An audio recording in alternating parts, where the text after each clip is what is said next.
ஆனால் இந்த தத்துவமுள்ள இந்த சமயத்தை அழிக்கிறதுக்கு என்னென்ன உண்டோ அத்தனை அவன் செஞ்சான். ஆனால் அது அழியாது, அது வேற. என்ன மாதிரி இருக்கவன் எந்திரிச்சிருவாரு மாதிரி கோடிக்கணக்கான பேர். கவர்னர் ஐயாவின் அற்புதமான உரைகளை தொடர்ந்து கேட்க கவர்னர் கர்ஜனை அபிஷியல் என்ற புதிய சேனலை இப்பொழுதே சப்ஸ்கிரைப் செய்து கொள்ளுங்கள். கூடவே பெல் பட்டனை கிளிக் பண்ணுங்க. இப்போ ஈசன்ட்ட கேட்டேன், ஏன் சாமி என்ன இப்படி இருக்கு, என்ன பார்த்துக்கிட்டே இருக்கேன்னு.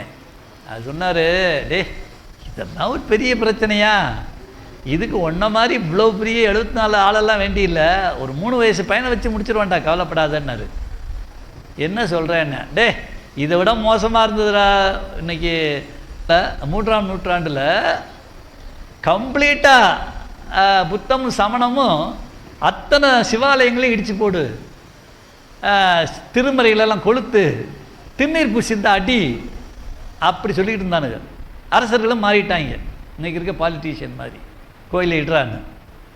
அந்த காலம். அப்புறம் சிவனடியார்கள்லாம் என்னையா நீயே உருவாக்குன, அப்புறம் நீயே ஒன்று அழிச்சிட்டு இருக்காங்க, கம்முன்னு வாயை போட்டு விரலை சுப்பிட்டு இருக்கே என்னையான்னு கேட்டாங்க.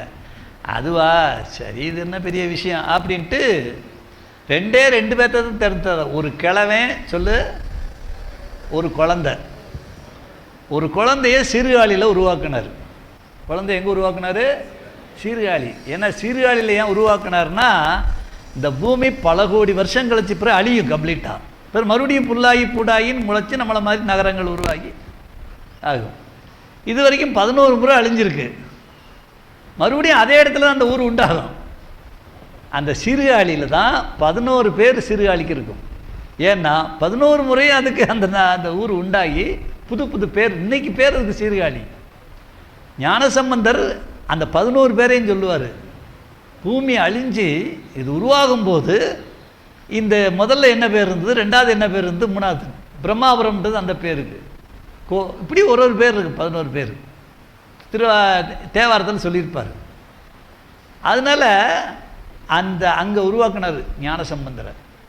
அவன் பாருங்க, 3 வயசில் ஆரம்பித்து தோடுடைய செவியன் விட ஏறி ஒரு தூவெண் மதிசூடி அப்படின்னு ஆரம்பித்தார். முதல் தேவாரம் 3 வயசில் பாடினார்.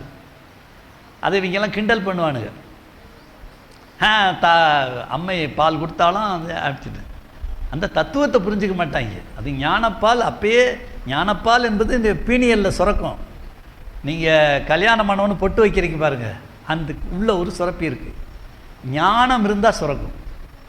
அப்போ அதை சுரக்க வச்சாங்க அம்மை, அதுதான் ஞானப்பால், வேற ஒன்றும் இல்லை. சுரந்த உடனே இவனுக்கு ஐக்கியூ ஞானமாக மாறிடுச்சு. ஞானம் வந்தவுடனே பாட்டு பாடு. கடவாயில் அவனுடைய வாயிலிருந்து அப்படியே ஒழுகுச்சு, அந்த தேன் ஒழுகுச்சு. அவன் அப்பா குளத்தில் முங்கினார், அப்பாவை காணமேன்னு அழுதான். இவர் அழுகும் போதெல்லாம் அங்கே கோபுரத்தை காட்டுவார். அப்பனை வணங்கு, எதுனாலும் அப்பனை வணங்குன்னு காமிச்சிருவார். அதுக்கு பிரச்சனை வந்தவுடனே அந்த குழந்தை அப்பனை பார்த்து எங்கள் அப்பனை காணமேன்ட்டு இப்படி பார்த்துச்சு. இவருக்கு ஞானப்பால் சுரந்துருச்சு, அழுக நின்றுச்சு. ஆனால் கண்ணீர் மட்டும் இருந்தது. அப்பா வெளியே மேலே வந்துட்டார். வந்துட்டு ஏன்டா அழுகுறேன்னு கேட்டார். அது பேசாமல் இருந்தான். ஏன்னா ஞானமாயின குழந்தையாயிட்டான்.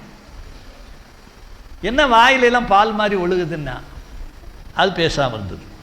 டே சொல்கிறா, ஏன்னா திருட்டு பைய பால் கொடுத்துட்டானா திருட்டு புத்தி வந்துடும். யார் கொடுத்ததுன்னு சொல்கிறான், திருடன் தான் கொடுத்தான்னா. திருடன் கொடுத்தானா, என்ன சொல்கிறேன்னாரு. ஆமாம் திருடன் தான், ஆனால் பொருள் திருடும் திருடன் இல்லை, உள்ளத்தை திருடும் திருடன் சொல்லிட்டு தோடுடைய செவியன் விட ஏறி ஒரு தூவென் மதி சூடி காடுடைய சுடலைப்பொடி பூசி என் உள்ளங்கவர் கள்வன் ஏழுடைய மலரான். முந்தின ஜென்மங்களில் அவனை நான் பணிஞ்சு ஏற்றியிருக்கேன், பூஜை பண்ணியிருக்கேன், இது மாதிரி கும்பாபிஷேகம் நடத்தியிருக்கேன். அதை மெச்சி முனம் உனை நான் பணிந்து ஏற்ற அருள் செய்த பீடுடைய பிரம்மாபுரம் மேவிய பெம்மான். அந்த காலத்தில் பிரம்மாபுரம்னு அதுக்கு பேர் சீர்காழிக்கு. இவன் அன்றே அப்படின்னு முதல் தேவாரத்தை ஆரம்பித்தார். 24 வயசுக்குள்ள மொத்த அரசனையும் மாற்றிட்டார். எல்லாரும் சிவநெறிக்கு வந்துட்டான். எல்லா கோயில்களையும் புனரமைப்பு பண்ண ஆரம்பிச்சிட்டான். முடிஞ்ச வேலை. கொள்ளிடக்கரையில் ஆச்சால்புரம் அவருடைய சொந்த கிராமம். அங்கே கல்யாணம் பண்ண போகிறேன்னாரு. என்ன இவ்வளோ காலம் சிவத்தொண்டு செஞ்சுட்டு நீ போய் திருமணம் பண்ண போகிறேன்னு சொல்கிறாரேன்ட்டு எல்லோரும் இப்படி தான் கூட்டமாக வந்திருந்தாங்க. அவர் எல்லாம் மேடையில் நீங்கள் ஆச்சால்புரம் கொள்ளிடக்கரையில் சிதம்பரம் தாண்டி சீர்காழிக்கு முன்னாடி கொள்ளிடம்னு ஆறு இருக்கும், கொள்ளிடம்னு ஊர் இருக்கும். அங்கேருந்து 3 கிலோமீட்டர் உள்ளே போனீங்கன்னா ஆச்சால்புரத்தில் சிவன் கோயிலும் அந்த மண்டபமும் இருக்கும். ஞானசம்பந்தர் எல்லாரும் என்னடா அது இவ்வளோ பெரிய சிவத்தொண்டர் கல்யாணம் பண்ண போகிறேன்டாரேன்னு சொல்லிட்டு வந்திருந்தாங்க. ஆனால் யார்ட்டையும் சொல்லலை. கல்யாணம் எல்லாம் நடக்குது. இப்போ திருப்பூட்டிட்டு இதை வளம் வரணும், அக்கினி வளம் வரணும், யாக குண்டத்தை வளம் வரணும். அப்போ தான் சொன்னார், எல்லோரும் என்ன நினைப்பீங்க, என்னடா அது இவ்வளோ காலமாக ஒரு பிரம்மச்சாரியாக சிவத்தொண்டு செஞ்சுட்டு கல்யாணம் பண்ணி இப்போ பிள்ளை ஊட்டி பெற்று குடும்ப சம்சாரியாக மாறப்போகிறாரான்னு நினச்சிருப்பீங்க. அதுக்காக நான் திருமணம் செய்யலை. என் திருமணத்துக்கு இந்த மணமகன் அறைக்குள்ளே இருந்து ஈசன் வந்து பார்க்குறேன் வாழ்த்துறேன்னு சொன்னார். அது இருட்டு அறை, மணமகன் அறை மாதிரி வர்றேன்னு சொன்னார். இப்போ வருவார், ஜோதியாக வருவார். நான் அக்கினி வளம் வந்துட்டு என் மனைவியோடு உள்ளே போய் ஈசனோட அப்படியே கைலாயம் போயிடுவேன் அப்படின்னாரு. ஈசனே வருவார் அவர் கல்யாணத்துக்கு. அது பக்கத்தில் 2 ரூமு, இந்த பக்கம் ஒரு ரூம், இந்த மணமகன் அறை மணமகள் அறை, அந்த அறையில் வருவாருன்னு சொல்கிறாரு. அதை அதுக்காக முதல்ல சுத்தம் பண்ணி வச்சுருந்தார். நல்லா சுத்தமாக ப்ளைனாக வச்சிரு, ஈசன் உள்ளே வருவாருன்னு. எல்லோரும் இப்படி உட்காந்துருந்தவங்கெல்லாம் ஒரு 3 சுற்றுறாரு. எல்லோரும் இங்கிட்டு பார்க்குறாங்க, அதை பார்க்குறாங்க.